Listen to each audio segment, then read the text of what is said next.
Mesdames et messieurs, bonsoir et bienvenue dans le 20h de la Global Télévision. Je vous annonce en titre que l'actualité de ce jeudi rebondit sur l'avenir de la Poste. Le syndicat national des travailleurs était un matin en conférence de presse pour énumérer certes les difficultés auxquelles les agents sont confrontés, mais aussi s'inquiètent pour l'avenir de la Poste. Si vous suivrez un compte rendu dans cette nouvelle édition du soir. Et puis législative, nous parlerons politique, le départ de Déthié Fall de la coalition Sam Sa Kaddu pour Pastef.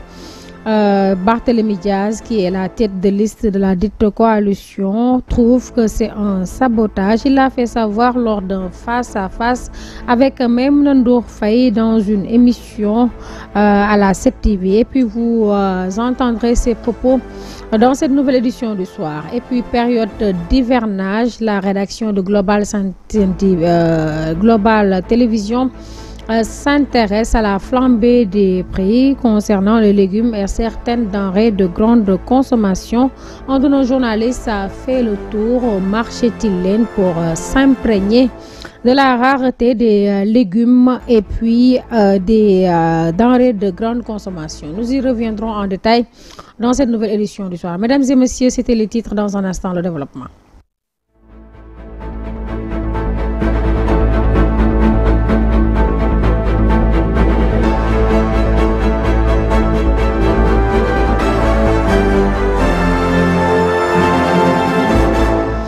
Il est 20h, merci de nous rester fidèles. Je vous l'annonçais en titre, l'avenir de la Poste en jeu. Le syndicat national des travailleurs de la Poste a fait face ce matin à la clinique polytechnique pour énumérer les difficultés auxquelles ils sont confrontés, mais aussi les agents estiment qu'il est temps que l'État s'engage dans la bataille pour redresser la Poste dont l'avenir est menacé car ne répondant plus aux besoins des usagers. Amsatou Gano, Boubacar Diagne pour plus de détails. Les agents de la Poste rencontrent d'énormes difficultés qui impactent sur le quotidien. C'est la raison pour laquelle le syndicat national des travailleurs de la Poste, qui ne sait plus à quel sein se vouer, a tenu à étaler ses inquiétudes en espérant des solutions. Nous déplorons le retard récurrent des paiements de salaire, la suspension de plusieurs acquis pourtant inscrits dans les accords collectifs de l'entreprise et un manque de trésorerie qui asphyxie notre fonctionnement quotidien. Ces problèmes, bien que nombreux, ne sont que la face visible d'une situation économique alarmante qui s'explique également par des faiblesses structurelles et des choix stratégiques contestables. Ces travailleurs interpellent l'État pour relancer les activités de la Poste dont l'avenir est menacé. Selon les membres du syndicat, la survie de cette grande institution doit occuper une place de choix dans les préoccupations des nouveaux tenants du pouvoir. Il est indispensable que les fonds logés à la caisse de dépôt et de consignation soient rapatriés rapidement afin de permettre la relance des opérations et des activités postales. La suspension de ces ressources vitales compromet la mission du service public que la Poste est tenue d'assurer. En raison de l'inadaptation aux exigences et aux besoins du marché, la Poste connaît une phase de crise depuis quelques années. Le syndicat estime qu'il est temps de réinventer et réformer la Poste pour répondre aux besoins des usagers. Nous avons plus que jamais l'obligation de nous réinventer et de réformer en profondeur la Poste afin qu'elle puisse répondre aux attentes de ses usagers tout en restant compétitive dans un environnement en perpétuelle mutation. Le développement de solutions numériques en partenariat avec des startups et des acteurs innovants fait partie des ambitions que nous devons concrétiser pour préparer l'avenir.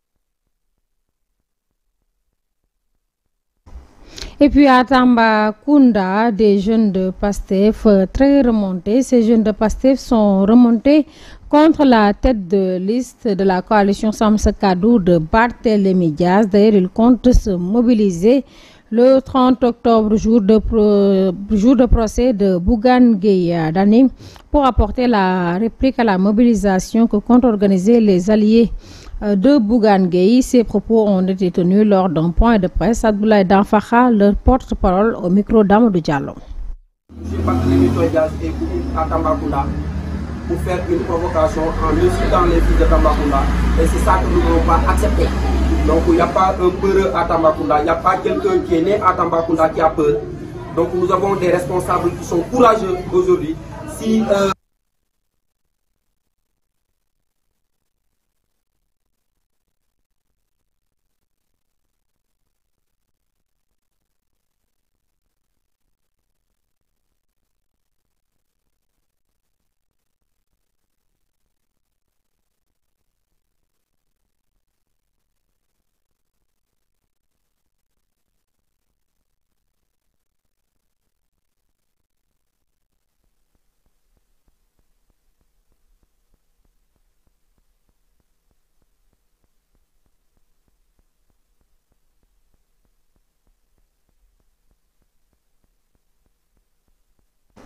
Nous y reviendrons dans nos prochaines éditions. Et puis nous parlons toujours politique, départ de Déthié Fall, de la coalition Samm Sa Kaddu de Barthélémy Dias, qui exhibe sa désolation et qui parle de sabotage. La tête de liste de cette coalition de l'opposition dans l'émission Face à Maimouna Ndour Faye estime que ces ajustements des tenants du pouvoir n'est que le résultat d'un affolement qui ne dit pas son nom. Mansour Diassé pour plus de détails.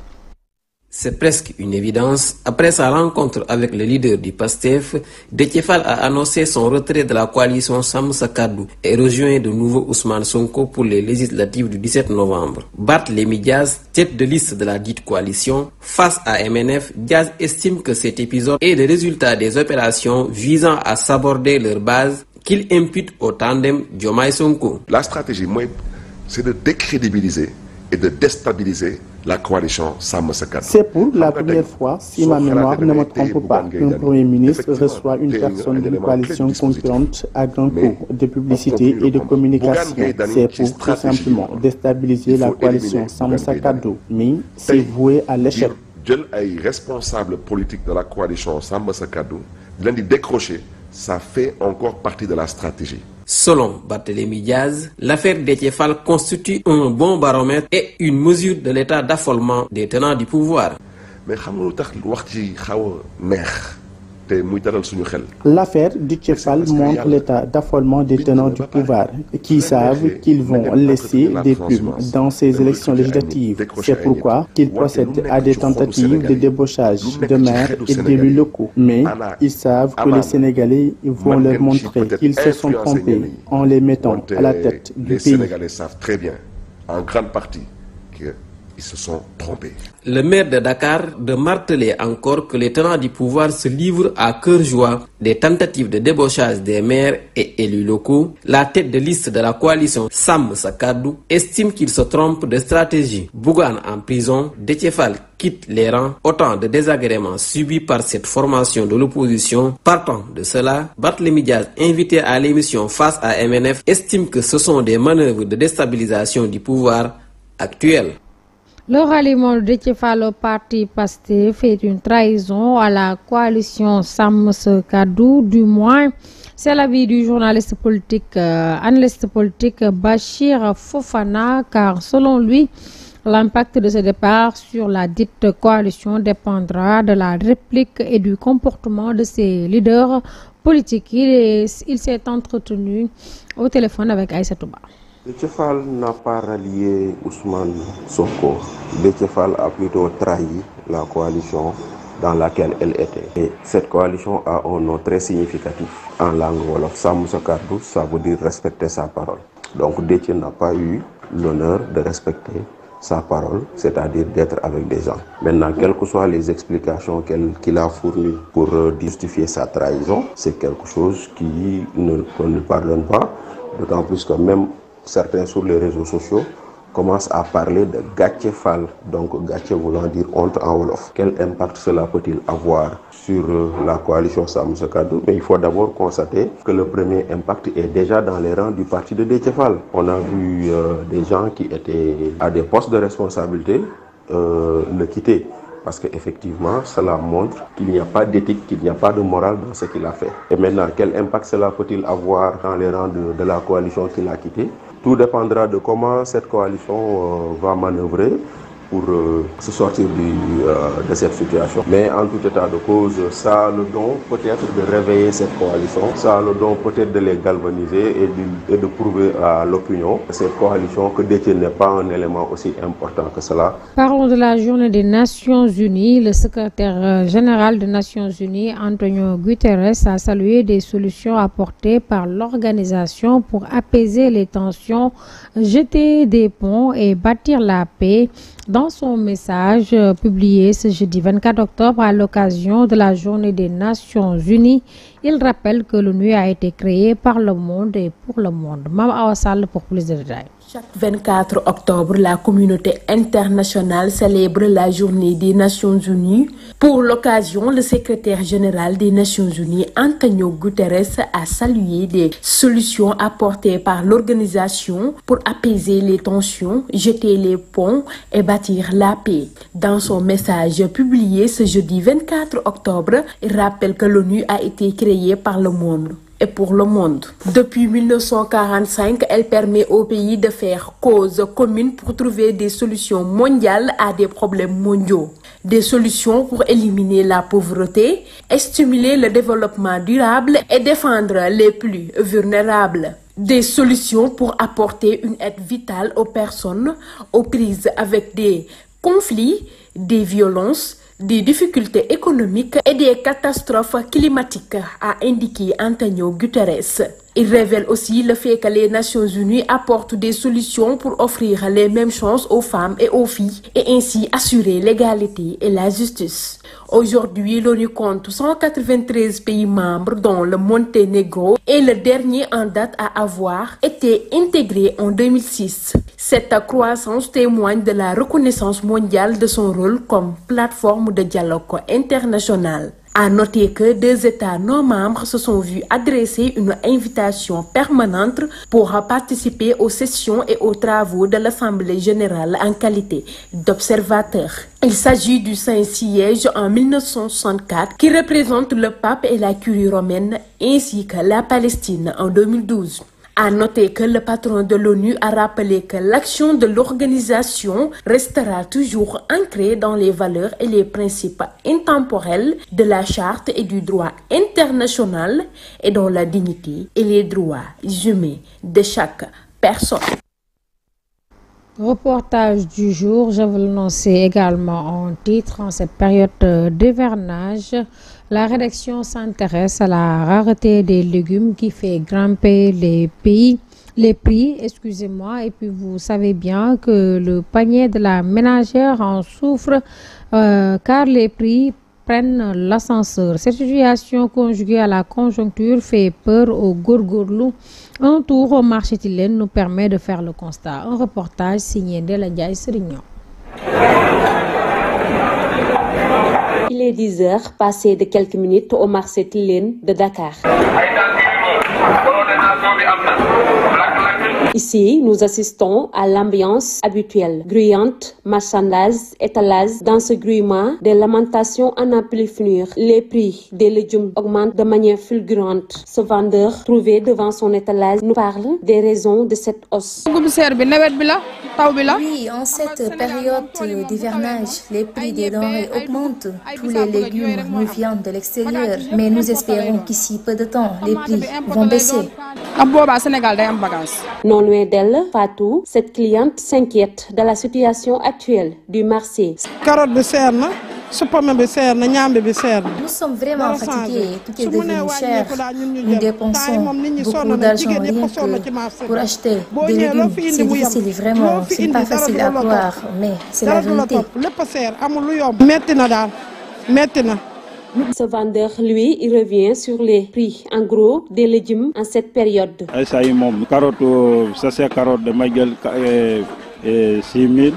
Actuellement, parfois le kilogramme 6 000, de carotte parfois 5 500. 5 Tous les 000, jours, parfois c'est 6 000. Sac, on a 20 000, Concernant on a le 25 sac 000. de 50 kg, On a 15 000, Bassante, 25 000, voire on a 25 000. sac Ici, au marché, 30 000, 40 000. Tout est cher. Yambi non la. Wa digënté Yalla ndugu dafa cher.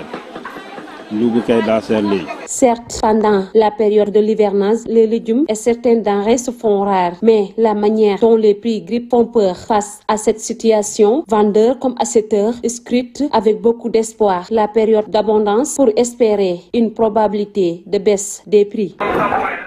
Et puis, parlons sport, CAN Beach Soccer, le Sénégal qui s'est qualifié une nouvelle fois pour la finale de la Coupe d'Afrique des Nations de Beach Soccer en battant l'Égypte, un pays hôte, sur le score de 2-1 ce jeudi à Hurghada. Les buts sénégalais ont été inscrits par Mbagnon Diagne et Jean-Ninou Diatta.